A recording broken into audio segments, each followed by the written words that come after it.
এটা আমাদের HTML tutorial part 3।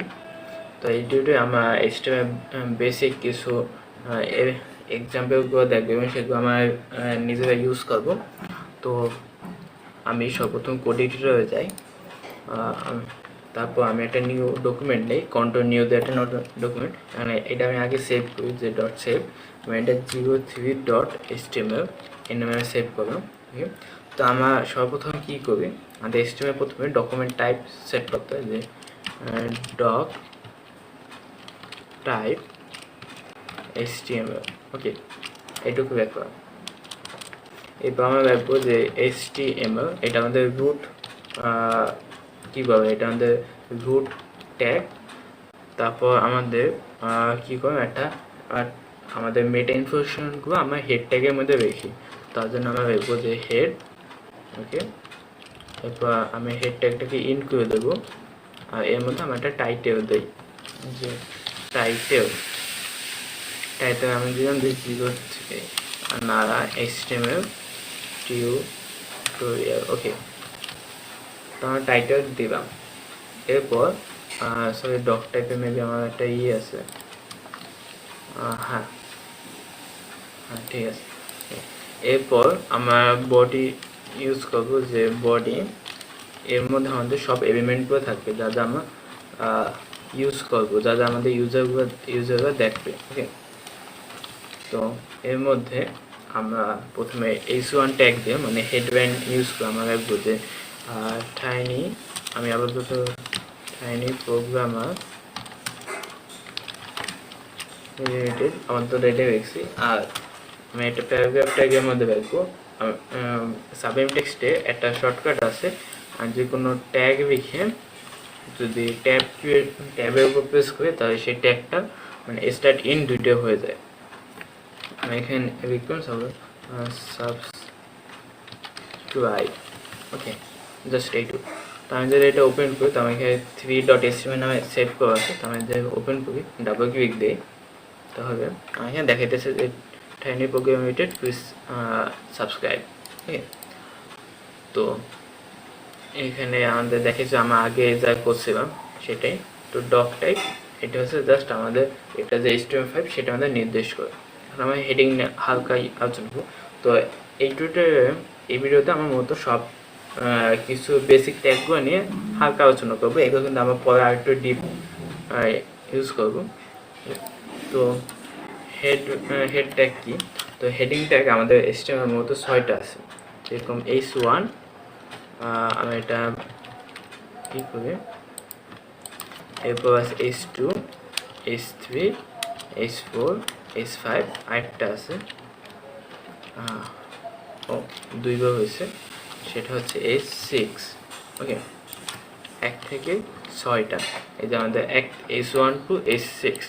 তো এগুলো কি আমি যদি দেখাই, যে আমি সব কিছু সিলেক্ট করে নিই, এখন আমি দেখি যে টাইনি প্রোগ্রামার লিমিটেড, এটা সেভ করি। এবার আমি যদি রিফ্রেশ দিই, তাই কিন্তু আমাদের কিন্তু 6 রকম সাইজের, h1 সবচেয়ে বড় সাইজ, h2 একটু ছোট, h3, h4, h5, h6।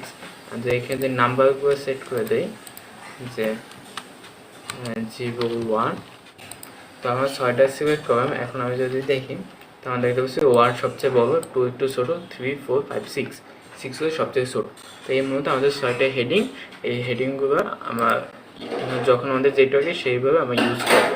তাদের হেডিং ট্যাগ শুরু হয় কীভাবে, প্রথমে যদি আমরা হেডিং 1 ইউজ করি, তাই h1 এটা বেস দেন গ্রেটার দেন সাইনের মাঝখানে, তারপর ওই কি আমরা হেডলাইন হিসেবে রাখবো তা, তারপর সেটা আমরা শেষ করে দেই।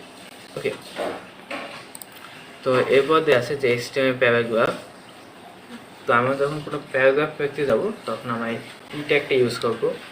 তো এটা আমি ইউজ করে দেখাই, যে ও কি হইতেছে। ওকে, আমাদের পি ট্যাগের মধ্যে আমি লিখি যে দিস ইজ এ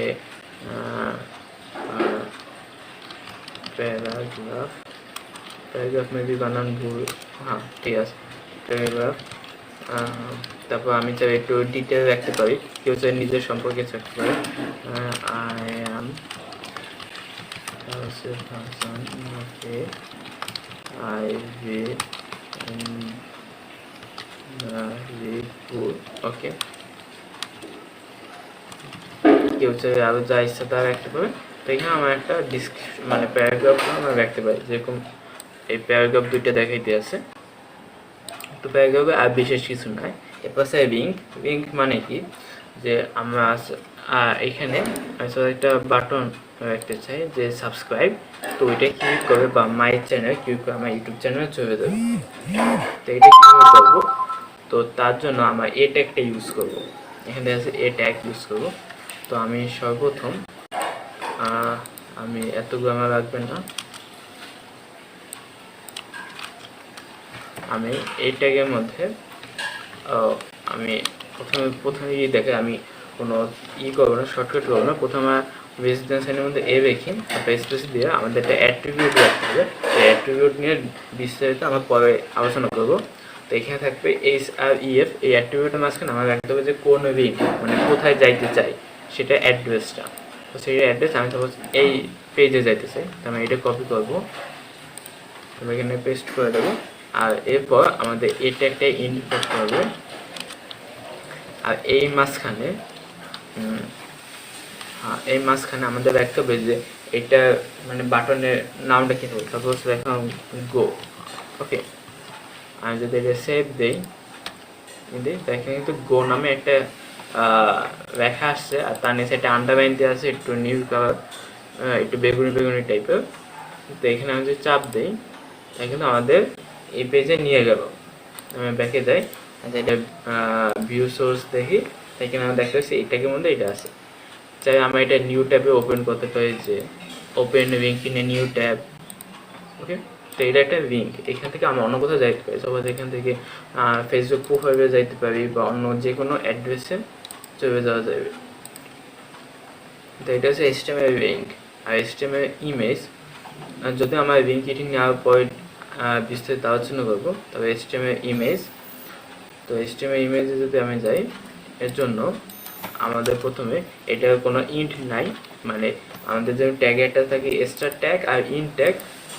ইমেজে আমাদের ইন ট্যাগ লাগবে না, জাস্ট রাখবো ইমেজ। তারপরে এখানে আমাদের অ্যাট্রিবিউট আছে SRC, মানে আমাদের ইমেজটা কোথায় আছে। তো আমি ইমেজটা সেম ফোল্ডারে এই নামে সেভ করছি, ঠিক আছে। তার জন্য আমার কোনো ডিরেক্টরি দেখা লাগবে না। আমি যদি শুধু এটা রেখে দেই, আমি যদি রিফ্রেশ দিই, তাহলে কিন্তু আমার এই ইমেজটা শো হয়ে গেছে অটোমেটিক। ওকে, কিন্তু আমি যদি এটা যদি অন্য কোনো ডিরেক্টরিতে থাকতো তাহলে সেটা অ্যাড্রেস দিয়ে দিত, অথবা ইন্টারনেটে থাকে সেখানে আমি দিতে। তো এখানে আমরা অনেক অ্যাট্রিবিউট ইউজ করতে পারি ইমেজের মাঝখানে, যেরকম এটি মানে আমাদের ইমেজটা সম্পর্কিত একটা টেক্সট আমরা দিতে পারি। হোয়াইট মানে এটা হোয়াইট কত হবে আর হাইট কত হবে এটা নির্ধারণ করে দিতে পারি। তো আমি যদি রিফ্রেশ দিই, ওকে, তো আমার এটা আছে কিন্তু আমার কোনো চেঞ্জ দেখতে পাইতেছি না। আমি যদি ভিউ সোর্স দেখি, তো এখানে কিন্তু আমাদের এই সব কিছু দেওয়া আছে।